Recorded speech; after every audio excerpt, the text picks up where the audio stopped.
Halo sobat, sedulur semuanya. Selamat datang di channel YouTube favorit Anda, channel Indonesia News. Kali ini kami akan menyampaikan berita terbaru, berita politik, berita olahraga, maupun berita selebriti. Semoga berita yang kami sampaikan bermanfaat. Jangan lupa ya guys, like, share, dan subscribe-nya agar tidak ketinggalan berita terbaru dari kami. Terima kasih. Salam NKRI, salam sejahtera. KPK tepis BW soal paksakan Anies tersangka Formula E. Detik News Jakarta, mantan Wakil Ketua KPK Bambang Wijoyanto, BW, menuding adanya pemaksaan dari lembaga antirasuah itu dalam kasus penyelidikan dugaan korupsi penyelenggaraan Formula E. Merespons hal itu, KPK menepis keras. Tuduhan itu pertama kali disampaikan BW dalam akun YouTube-nya. Lantas, Kabag Pemberitaan KPK Ali Fikri memastikan pihaknya masih menindaklanjuti laporan itu.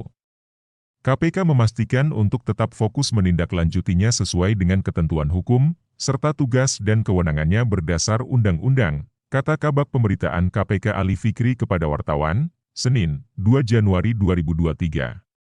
Ali menyayangkan pernyataan BW yang disebutnya sebagai tudingan tanpa landasan hukum. Ia menyebut perkataan BW itu dikhawatirkan bakal menimbulkan mispersepsi di masyarakat. KPK menyayangkan adanya opini pihak-pihak tertentu yang tidak menggunakan landasan-landasan hukum. Hal ini dikhawatirkan justru bisa menimbulkan pemahaman publik yang salah kaprah, tegas Ali.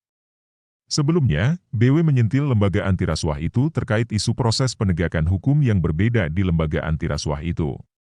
KPK disebut ingin menaikkan status penanganan perkara terkait Formula E dari penyelidikan ke penyidikan, tanpa lebih dulu menetapkan siapa tersangkanya. Mantan pimpinan KPK itu awalnya bicara soal penyelidikan kasus Formula E yang dianggapnya sebagai kegilaan. Alasannya, kasus dugaan korupsi terkait Formula E baru sekadar penyelidikan, tapi semua orang sudah tahu adanya penyelidikan kasus itu. Dia mulanya membacakan judul majalah Tempo yang isinya kontroversi penyidikan tanpa penetapan tersangka oleh KPK. Kenapa kegilaan? Karena ini tidak pernah terjadi sebelumnya. Penetapan tersangka atau peningkatan suatu penyidikan tanpa penetapan tersangka. Dan kita tahu ini kasusnya, kasus Formula E. Kasus Formula E itu jadi sesuatu yang so special sekali, jadi nekat sekali beberapa pimpinan KPK ini, kata BW dalam siaran YouTube-nya seperti yang dilihat Detik.com hari ini. BW kemudian bicara soal isu rencana KPK mengubah peraturan komisi Perkom, agar bisa meningkatkan penyelidikan ke penyidikan tanpa penetapan tersangka lebih dulu. BW mengatakan mengubah Perkom itu merupakan suatu kegilaan.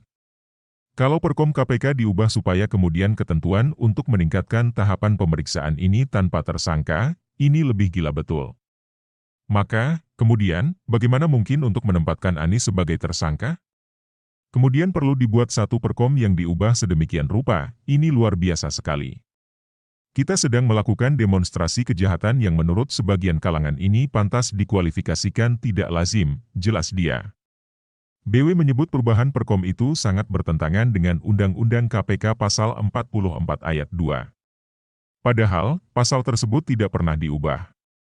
Pasal 44 di UU KPK, ini tidak pernah diubah dengan UU KPK baru, UU Nomor 19 Tahun 2019. Dalam pasal itu jelas disebutkan, terutama pasal 44 ayat 2, bukti permulaan yang cukup dianggap telah ada, telah ditemukan jika sekurang-kurangnya ada dua alat bukti, termasuk dan tidak terbatas informasi atau data yang diucapkan, dan lain-lain, tutur dia.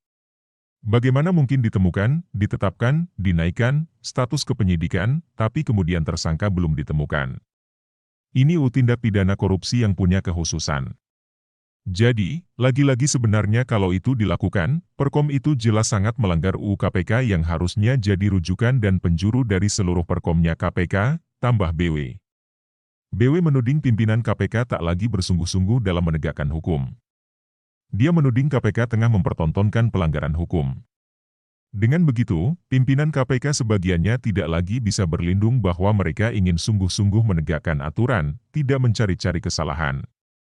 Ini juga melanggar prinsip-prinsip yang kerap kali diucapkan oleh juru bicara KPK, melakukan penegakan hukum tanpa melanggar hukum, Anda sekarang sedang mempertontonkan terjadinya pelanggaran hukum, sebut dia. Terima kasih telah mengunjungi channel kami, semoga bermanfaat, salam sejahtera selalu, jangan lupa like, komen dan subscribe-nya.